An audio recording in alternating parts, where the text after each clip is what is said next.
You've already done the hardest thing. The cigarettes are gone. That decision, whether it happened last week or 15 years ago, was the single most powerful act of self-care you could have made for your respiratory system. But here's what nobody explains clearly after you quit. The cough that lingers, the heaviness you still feel in the morning, the sense that your lungs remember everything, even when you're trying to move forward. That feeling isn't imaginary, and more importantly, it isn't permanent. Your lungs have a built-in self-cleaning system, one of the most elegant biological mechanisms in the human body. The problem isn't that it stopped working. The problem is that after years of smoke exposure, that system gets overwhelmed, slowed down, and in some cases, partially stuck. Today, we're going through 5 evidence-based steps to help reactivate it. Before we begin, a necessary note. If you have been diagnosed with COPD, emphysema, or are experiencing significant shortness of breath at rest, please follow your pulmonologist's specific treatment plan. What we're discussing today is about supporting the body's natural recovery process in former smokers without active severe respiratory disease. This is educational information, not a replacement for medical care. Now, let's talk about what's actually happening inside your airways, because understanding the mechanism makes everything else in this video click into place. Deep inside the lining of your airways, from your nose all the way down to your smallest breathing tubes, there are microscopic hair-like structures called cilia. There are hundreds of them on every single ciliated cell, and they move in coordinated wave-like patterns, a rhythm that researchers describe as similar to wheat moving in wind. Their job is to sweep mucus, dust, bacteria, and debris upward and out of your airways continuously, 24 hours a day, while you sleep, while you walk, while you do absolutely nothing. This system, the mucociliary escalator, as pulmonologists call it, is your lungs' primary defense against the world. Every breath you take pulls in particles, microorganisms, and environmental irritants. Without the cilia working properly, those substances accumulate. Tobacco smoke doesn't just damage the cilia, it paralyzes them. The hundreds of chemical compounds in cigarette smoke directly suppress ciliary beat frequency.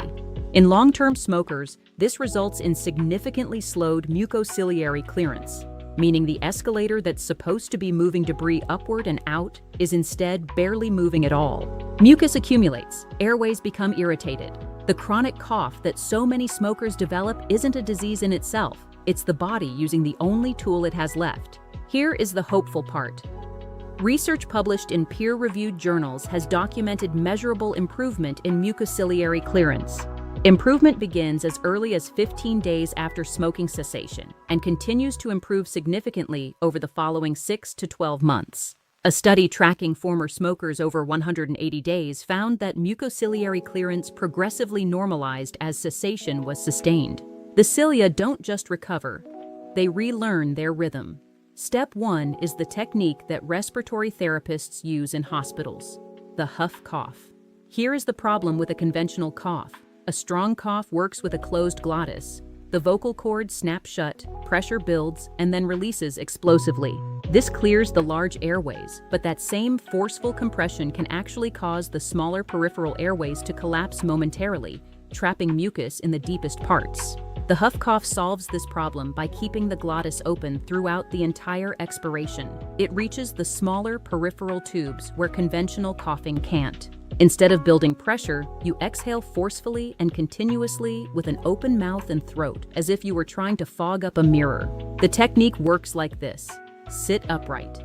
Take a slow, moderately deep breath, not a maximum breath, roughly 3/4 of your lung capacity.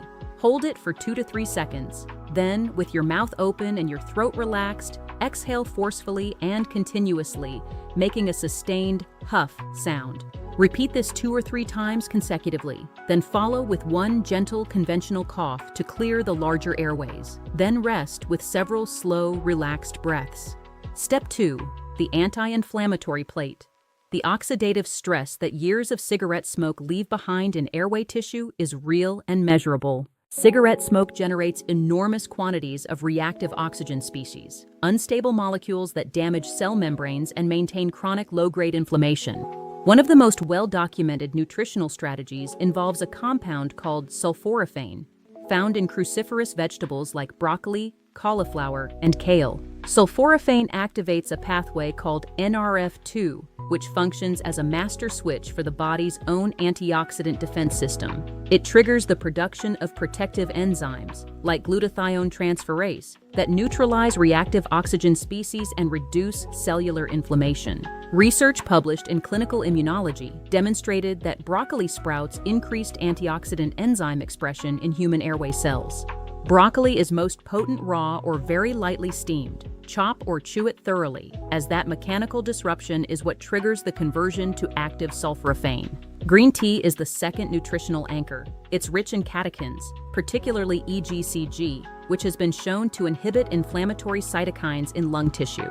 It also has mild mucolytic properties, meaning it may help reduce the viscosity of mucus, making it easier for those recovering cilia to move it upward. 2 to 3 cups of properly brewed green tea per day provide a consistent antioxidant contribution to respiratory recovery that costs almost nothing. Think of cruciferous vegetables and green tea not as medicine, but as the consistent nutritional infrastructure that your recovering airways can draw on every single day. Step 3. Postural drainage. This is one of the oldest and most clinically validated techniques for lung clearance, and it requires nothing more than gravity. The lungs are 3-dimensional structures, and mucus follows the same physical laws as any fluid. It flows downhill. Gravity pulls it toward the central airways. The lower lobes, the parts most affected by accumulated debris, are located at the back and bottom of your chest. When upright, they are at the lowest point. The most accessible position targets the lower lobes by elevating the hips above the chest. Prop your hips on 2 or 3 firm pillows so they are higher than your head. Hold this position for 5 to 10 minutes, breathing slowly and deeply, allowing gravity to assist the natural migration of secretions toward your central airways. You can combine this with the huff-cough technique. After 5 minutes in the position, perform a cycle of huff-coughs before returning to upright. For the sides of your lower lungs, lie on your side with your hips again elevated by pillows. 5 minutes on each side covers both lower lateral regions. This is standard practice for chronic respiratory conditions. Don't do this immediately after a meal, and if you have acid reflux, check with your doctor first. Step 4. Humidity and air quality. This directly affects how well everything else in this protocol works. The mucociliary system operates best when the mucus has the right consistency. Thin, well-hydrated mucus moves efficiently, while dry mucus becomes viscous and sticky. The most direct way to do this is also the simplest. Drink enough water. 6 to 8 glasses of plain water per day provides the systemic hydration that keeps mucus fluid. Steam inhalation is a complementary tool that works more directly by delivering warm, moist air directly to the upper airways. Sit over a bowl of hot, not boiling, water with a towel draped over your head for 10 minutes. This temporarily thins mucus and makes the huff-cough more effective. Air quality at home is the other side of this equation. If your indoor air is heavily polluted, your recovering airways are constantly being challenged. Dust, mold, pet dander, and synthetic fragrances maintain an inflammatory state that you're trying to reduce. A HEPA filter in your bedroom removes particulate matter and provides a meaningful reduction in irritant load during the hours when your lungs do much of their repair work. Step 5. Zone 2 exercise, and the alveoli you may not have used in years. Your lungs are not uniform in how they function. The air sacs at the very bottom, the alveoli, are recruited progressively as your breathing demand increases. During rest, a significant portion is simply not ventilated. Exercise forces your lungs to recruit those peripheral alveoli, improves gas exchange, and stimulates mucus clearance through increased airflow. The specific intensity you're looking for is called Zone 2. You identify it with the talk test. You should be breathing harder, but still able to speak in full sentences. This is roughly 60 to 70% of your maximum heart rate, and it corresponds to a brisk walk, a moderate cycling pace, or a leisurely swim. Increased airflow during moderate exercise functions as a mechanical stimulus for mucus clearance. It literally helps move secretions. Moving is part of the mechanism. 30 minutes of brisk walking 5 days a week is a respiratory therapy recommendation for former smokers. Start where you are and build gradually. Now, a word about patience and about what recovery actually looks like in time. Lung healing is not an event. It is a biological process. Within 20 minutes of your last cigarette, your heart rate began to drop. Within 12 hours, the oxygen-carrying capacity of your blood began to recover. By 2 days, cilia began to reactivate. By 1 to 3 months, lung function measurably improves, sometimes by up to 30%. By 1 year, your risk of heart disease has dropped by half. By 10 years, your risk of lung cancer is approximately half that of a smoker. There is also something worth being honest about. Emphysema is a structural change that does not regenerate. Cessation stops the progression, but doesn't rebuild lost air sacs.